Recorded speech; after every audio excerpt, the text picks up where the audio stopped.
नमस्कार, आरआरसी नेटवर्कच्या लेटेस्ट बातमीपत्रात आपले स्वागत। अशा आहेत आजच्या हेडलाईन्स। हेडलाइंस प्रस्तुत करता the smart electronics mall, MV sales, Kholeshwar road, Akola. अच्छा प्रोडक्ट, अच्छी क्वालिटी।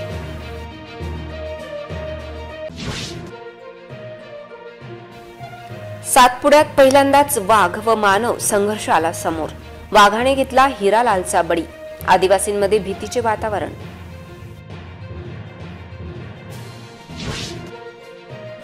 विधानसभा निवडणुकीपूर्वी सरकारी कर्मचारी आक्रमक, आंदोलनात घातले काळे कपडे आणि मागितली जुनी पेन्शन। 3 महिन्यातील अतिवृष्टी बाधितांसाठी खुश खबर। सरकारने 54 कोटींचा निधी केला मंजूर। थेट शेतकऱ्यांच्या खात्यात मदत पोहोचणार। दक्षिण मध्य रेल्वेच्या नावातील दक्षिण वगळणार। अकोल्यातील त्या रेल्वेचा मोठा भाग आता मध्य रेल्वेत जाणार। गणगण गणात बोतेचा गजर। संत गजानन महाराज यांची पालखी विदर्भात दाखल। आता सविस्तर बातम्या। वाघाच्या हल्ल्याच्या घटना गेल्या काही दिवसांपासून वाढल्या आहेत। या हल्ल्यात हिरालाल जामुनकर यांचा मृत्यू झाल्याची घटना अकोट तालुक्यातील सातपुड्याच्या पायथ्याशी घडली आहे। मानवावर हल्ला करणाऱ्या वाघाचा बंदोबस्त वन विभागाने करण्याची गरज आहे। अकोट तालुक्यामध्ये येत असलेल्या सातपुड्याच्या पायथ्याशी असलेल्या आदिवासी गाव अमोन मौजे कासोट शिवपूर परिसरात वाघाने हल्ला केला। या पुनर्वसन गावातील हिरालाल सोमा जामुनकर वय 55 हे शेत शिवारमध्ये लाकडे आणण्यासाठी गेले असता त्यांच्यावर वाघाने हल्ला केला। हिरवडीमध्ये दबून बसलेल्या वाघाने अचानक हल्ला केल्याने त्यांचा जागेवरच मृत्यू झाला। ही घटना शनिवारी दुपारी 2 ते 3च्या दरम्यान पालधारी परिसरात घडली असून यावेळी शेत शिवारामध्ये त्यांच्यासोबत 8 महिला व 1 इसम जामुनकर हे सोबतीला होते। यावेळी महिलांनी त्यांचा जीव मोठ्या शर्तीने वाचविला। हिरालाल त्यांना तात्काळ अकोट येथील ग्रामीण रुग्णालयात येथे आणले, परंतु त्याचा काही उपयोग झाला नाही। या घटनेमुळे सर्व आदिवासी भाग हादरला असून आदिवासी गावामध्ये सर्वच महिला व पुरुष वाघाच्या दहशतीच्या खाली जगत आहेत। वाघाच्या दुर्दैवी हल्ल्यामध्ये जामुनकर यांच्या मृत्यूने सर्व आदिवासी भागात शोकाकुळ वातावरण तयार झाले आहे। गावामधील आदिवासींनी या कुटुंबाला मदतीची मागणी केली आहे। बिबट्याच्या हल्ल्यात ठार झालेल्या गोधनाची भरपाई अद्याप मिळाली नसल्याची ओरड आदिवासींची आहे। हिरालाल हे भूमिहीन असून त्यांच्या परिवाराला तात्काळ मदत देण्याची मागणी पुढे येत आहे।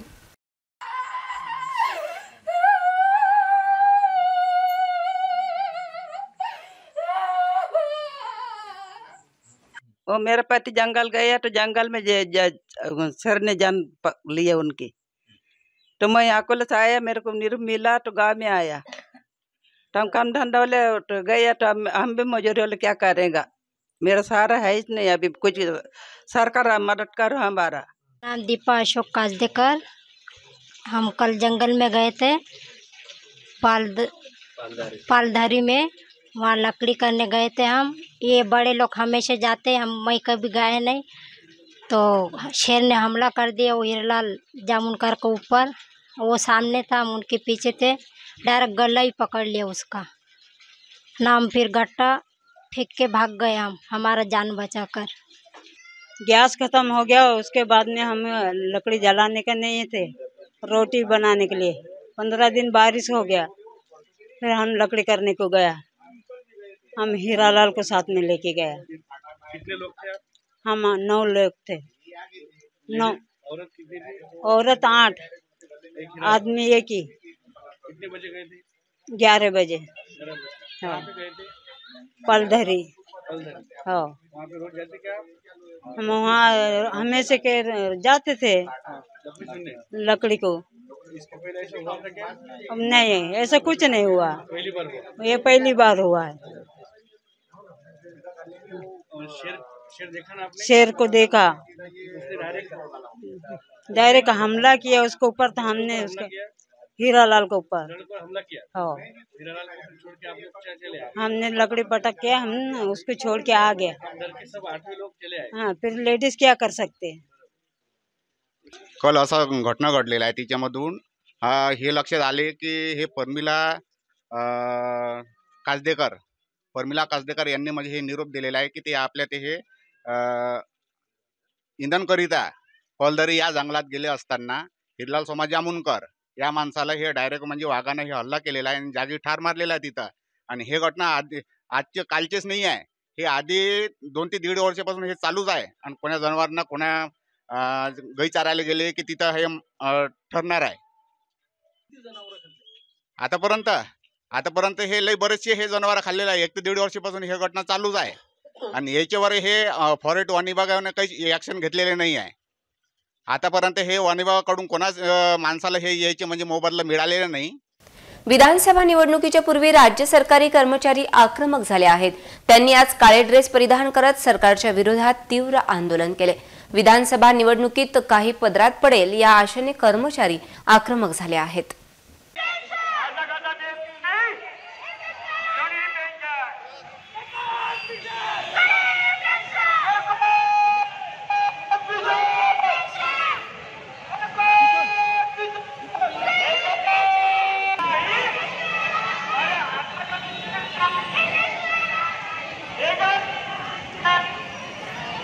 महाराष्ट्र राज्य जुनी संघटना तसेच जिल्ह्यातील सर्व शासकीय निमशासकीय कर्मचाऱ्यांच्या शिक्षक व शिक्षकेतर कर्मचाऱ्यांच्या संघटनेच्या वतीने आज अकोला शहरातील स्वराज्य भवन पासून जिल्हाधिकारी कार्यालयापर्यंत भव्य मोर्चा काढण्यात आला. सध्या संपूर्ण राज्यात सर्व शासकीय निमशासकीय कर्मचाऱ्यांकडून जुन्या पेन्शनची मागणी जोर धरत आहे. जुन्या पेन्शनचा प्रश्न निकाली निघावा याकरिता यापूर्वी सुद्धा अनेकदा कर्मचाऱ्यांच्या वतीने तीव्र स्वरूपाचे आंदोलन करण्यात आले. आज निघालेल्या भव्य मोर्चामध्ये 5 ते 6 हजार कर्मचारी सहभागी झाले होते. यापूर्वी सुद्धा मोठ्या प्रमाणात आंदोलन केल्यावर पण शासनाची कुंभकर्णी झोप अद्याप उघडली नसल्याने आज सर्व शासकीय कर्मचाऱ्यांच्या वतीने जिल्हाधिकारी कार्यालयापर्यंत मोर्चाचे आयोजन करण्यात आले होते. आगामी काळात शासनाने कर्मचाऱ्यांना जुनी पेन्शन योजना लागू न केल्यास यापेक्षा तीव्र स्वरूपाचे आंदोलन छेडण्यात येणार असल्याची प्रतिक्रिया यावेळी कर्मचाऱ्यांच्या वतीने देण्यात आली. आम्ही पेन्शन ब्लॅक मार्च या ठिकाणी जिल्हाधिकारी कार्यालयावर माननीय मुख्यमंत्री साहेबांना निवेदन देण्यासाठी आम्ही या ठिकाणी मोर्चा काढलेला आहे.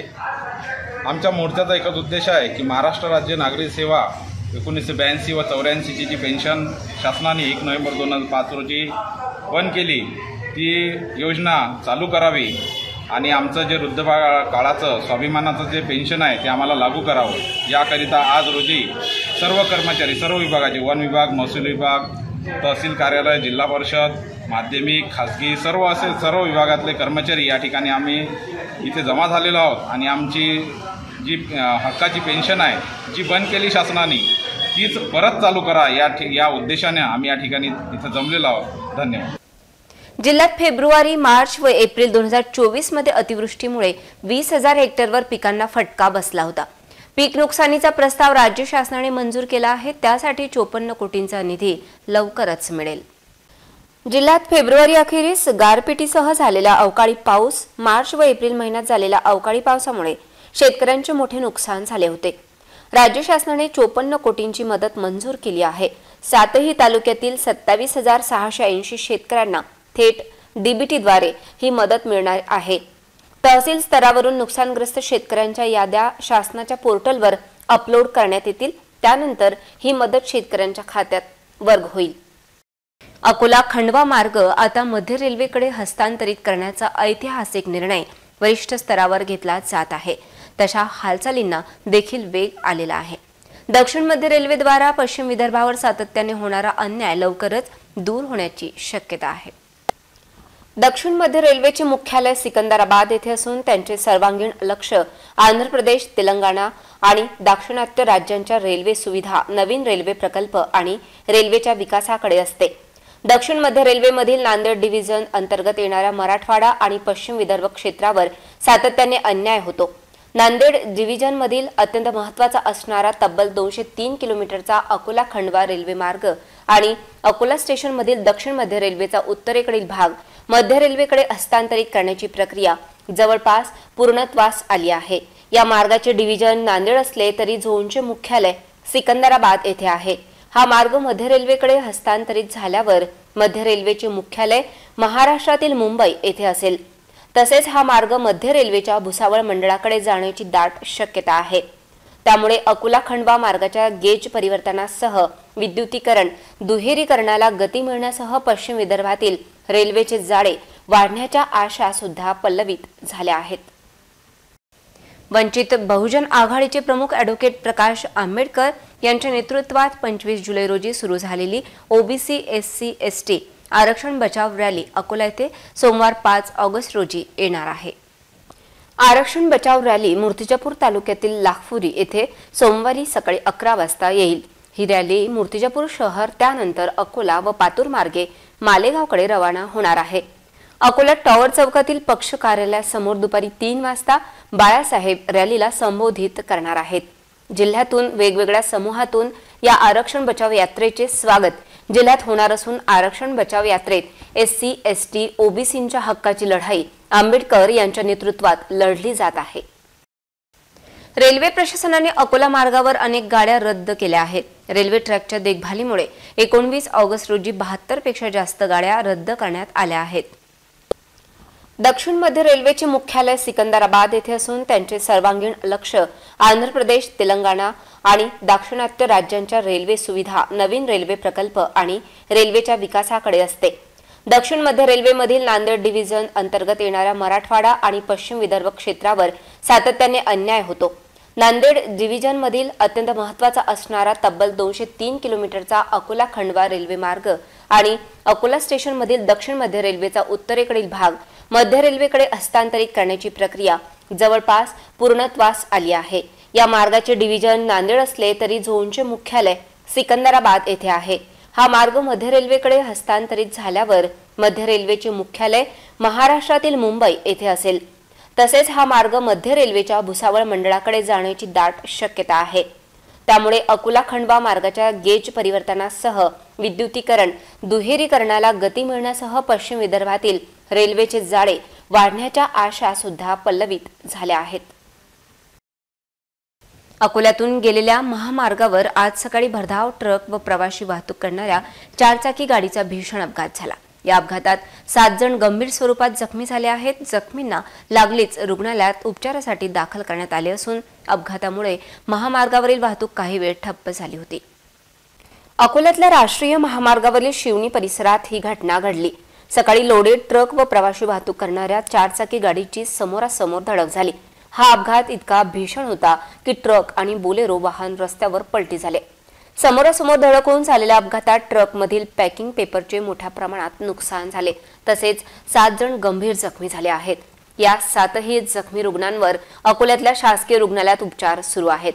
ट्रक व बोलेरो गाडीचा अपघात झाल्याने दोन्ही गाड्या महामार्गावर पलटी झाल्या आहेत. यामुळे महामार्गावरील दोन्ही बाजूंची वाहतूक ठप्प झाली होती. दरम्यान पोलिसांनी घटनास्थळी येत अपघाती वाहनांना रस्त्याच्या बाजूला करत वाहतुकीचा मार्ग सुरळीत केला. दिल्लीमध्ये UPSCची तयारी करणाऱ्या महाराष्ट्रातील अकोल्याच्या विद्यार्थिनीने आत्महत्या केल्याची घटना उजेडात आली आहे. अंजली असे या तरुणीचे नाव असून तिने सुसाईड नोटही लिहिली आहे. परीक्षा आणि खर्चाला कंटाळून आयुष्य संपवल्याचे चिठ्ठीतील माहितीवरून समोर आले आहे. करिअरचे टेन्शन आणि वाढता खर्च यामुळे अंजलीने तिच्या सुसाईड नोटमध्ये पेईंग गेस्ट सुविधा आणि हॉस्टेलच्या महागड्या खर्चाचाही उल्लेख आहे. 26 वर्षीय अंजली गोपनारायणने दिल्लीत जुन्या राजेंद्र नगरमधील तिच्या भाड्याच्या खोलीत आत्महत्या केली. अंजलीने हॉस्टेलच्या आपल्या खोलीमध्ये गळफास घेत आयुष्य संपवले. सरकारी परीक्षांमधील घोटाळे कमी करा आणि रोजगार निर्माण करण्याचे आवाहन सुसाईड नोटमध्ये तिने सरकारला केले. ती वाढलेल्या रूम भाड्यामुळे तणावात होती असे सांगण्यात येत आहे. अंजलीने 21 जुलैला आत्महत्या केली. हे प्रकरण प्रसार माध्यमांमध्ये आले नव्हते. आता त्याचा खुलासा झाला आहे. 23 जुलैला अकोल्याला तिचा मृतदेह आणण्यात आला. 5 ऑगस्टला तिला हॉस्टेल सोडायचे होते. त्यापूर्वीच तिने आत्महत्या केली आहे. मेरी लड़की की 15 तारीख को बात हुई मुझसे. मम्मी ओनर ने भाड़ा बढ़ाया तो मैंने कहा उसे कि कोई बात नहीं अंजलि, दे देंगे अपन, तू रह ले, दूसरा फ्लैट करेंगे. तो वो बोल रही थी ठीक है मम्मी दूसरा फ्लैट कर लेंगे. तो वही टेंशन में थी सर. वो मम्मी क्या करूँ, एग्ज़ाम हो गई. एग्ज़ाम से पहले ही ओनर ने बोला रूम खाली कर दो. वो एग्ज़ाम पे फोकस करेंगे लड़के या रूम देखेंगे. तो ऐसे बहुत सारी परेशानियाँ थी वहाँ पे. वो सारी बातें शेयर करती थी, लेकिन जो 21 तारीख को किया उसने वही बात मुझसे शेयर नहीं की। फ्रेंडली थे हम माँ बेटी दोनों भी, सब बातें शेयर करती थी। बहुत बड़े सपने थे उसके, सब सपने सपने ही रह गए। ती हुशार होती, ते 2 वर्षापासून दिल्लीला कोचिंग क्लास करत होती। तेव्हा गव्हर्नमेंटच्या इकडून तिचा नंबर लागला होता बार्टीमध्ये। गव्हर्नमेंटकडून तिला टायपिस्ट मिळायचा 15,000 रुपये आणि कोचिंगचे गव्हर्नमेंटनेच पैसे भरले होते। ओल्ड राजेंद्रनगरमध्ये राहत होती ती। खूप हुशार होती, तिची एक्झाम झाली होती, थोडेसे तिचा मार्क्स कमी आले, त्याच्यामुळे टेन्शनमध्ये होती आणि घरमालकांनी तिला भाड्याचं म्हटलं होतं रूम खाली करा म्हणून, नाहीतर भाडं वाढवा। आम्ही सांगितलं तिला काही प्रॉब्लेम नाही, आपल्याकडे आहेत, आपण पैसे काढू, GPFमधून तुला पाठवू, काही टेन्शन घ्यायचं नाही, फक्त अभ्यासाकडे फोकस करायचा, तुझे जे स्वप्न आहेत ते साकार करायचे। खूप ते टॅलेंट होती, हुशार होती।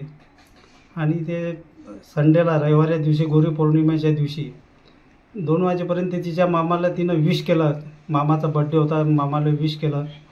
खूप मजेत होती, हसत होती, काही टेन्शन नव्हतं, टेन्शन फ्री होतं। परंतु त्याच्यानंतर अचानक काय प्रॉब्लेम झाला आम्हाला काही समजू शकलं नाही। संध्याकाळी कॉल आला 7 वाजता। तिनं लोक लुटीसाठी स्वतःच्या जीवाची देखील पर्वा करत नाहीत, असे चित्र आज समोर आले आहे।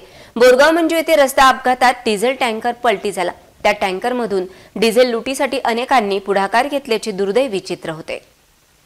राष्ट्रीय महामार्ग क्रमांक 6 वर मूर्तिजापूरच्या दिशेने जाणारा डिझेलचा टँकर काटेपूर्णा येथील नवीन वस्तीजवळ चालकाचे नियंत्रण सुटल्यामुळे पलटी झाल्याची घटना नुकतीच घडली आहे।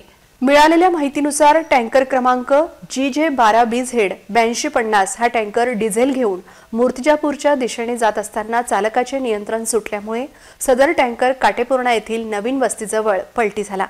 घटनेची माहिती मिळताच वीर भगतसिंग आपत्कालीन पथकाचे प्रमुख योगेश विजयकार आणि त्यांची टीम घटनास्थळी दाखल होऊन चालक आणि वाहकाला सुखरूप बाहेर काढले। यामध्ये मंगेश यादव राहणार उडीसा चालक गंभीर जखमी असून सुदैवाने कुठलीही जीवितहानी झाली नाही। टँकर पलटी झाल्याची बातमी गावात पसरताच ग्रामस्थांनी डिझेल नेण्यासाठी मोठी गर्दी केली होती। घटनेची माहिती बोरगाव मंजू पोलिसांना देण्यात आली असून पुढील तपास ठाणेदार मनोज केदारे यांच्या मार्गदर्शनाखाली बोरगाव मंजू पोलीस करीत आहेत।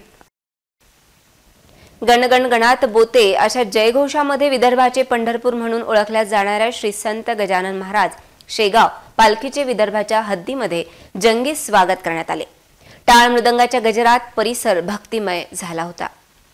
गजानन महाराज यांची पालखी माड सावरगाव ते सिंदखेड राजा शहरापर्यंत हजारो गजानन भक्त पालखीसोबत पायी चालत शहरामध्ये दाखल झाले होते। श्री संत गजानन महाराजांच्या पालखीचे 55वे वर्ष असून पालखीसोबत 2 अश्व 720 वारकरी आहेत। श्री संत गजानन महाराज यांच्या पालखीचे दुपारी 3 वाजेच्या दरम्यान बुलढाणा जिल्ह्यामध्ये आगमन झाले। पंढरपूरच्या विठुरायाचे दर्शन घेऊन पंढरपूरवरून श्रींची पालखी 21 जुलै रोजी शेगावसाठी मार्गस्थ झाली होती। स्थानिक नागरिकांकडून ठिकठिकाणी दिंडीचे स्वागत करण्यात आले। तसेच शहरात दाखल होताच जिजामाता नगरमध्ये भाविकांनी पालखीचे स्वागत केले। ऐतिहासिक रामेश्वर मंदिर येथे श्रींच्या पालखीसोबत असलेल्या वारकऱ्यांची जेवणाची व्यवस्था करण्यात आली होती। श्री संत गजानन महाराज यांची पालखी पंढरपूरवरून विठ्ठलाचे दर्शन घेऊन स्वगृही म्हणजे जिल्ह्यामध्ये परतली आहे। मराठवाडा विदर्भाच्या प्रवेशद्वारावर दाखल होताच स्वगृही परतल्याचा पालखीसोबत असणाऱ्या वारकऱ्यांचा चेहऱ्यावरचा आनंद पाहायला मिळत होता। पुन्हा पाहूया आजच्या हेडलाईन्स। हेडलाइन्स प्रस्तुत करता the smart electronics mall, MV sales, Kholeshwar road, Akola. अच्छा प्रोडक्ट, अच्छी क्वालिटी।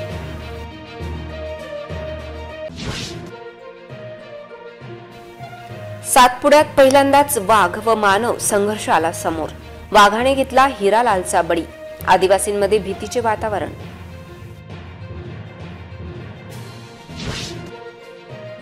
विधानसभा निवडणुकीपूर्वी सरकारी कर्मचारी आक्रमक, आंदोलनात घातले काळे कपडे आणि मागितली जुनी पेन्शन। 3 महिन्यातील अतिवृष्टी बाधितांसाठी खुश खबर। सरकारने 54 कोटींचा निधी केला मंजूर। थेट शेतकऱ्यांच्या खात्यात मदत पोहोचणार। दक्षिण मध्य रेल्वेच्या नावातील दक्षिण वगळणार, अकोल्यातील त्या रेल्वेचा मोठा भाग आता मध्य रेल्वेत जाणार. गणगण गणात बोतेचा गजर, संत गजानन महाराज यांची पालखी विदर्भात दाखल. बातम्यांसाठी तुम्ही पाहत रहा RRC न्यूज. तुमच्या मोबाईलवर नोटिफिकेशन मिळण्यासाठी सबस्क्राईब करा RRCचे YouTube चॅनल. लाईक आणि फॉरवर्ड करा RRC डिजिटल अकोलाचे हे न्यूज बुलेटिन. पुन्हा भेटूया ताज्या बातम्यांसह नवीन बातमीपत्रात. तोवर नमस्कार.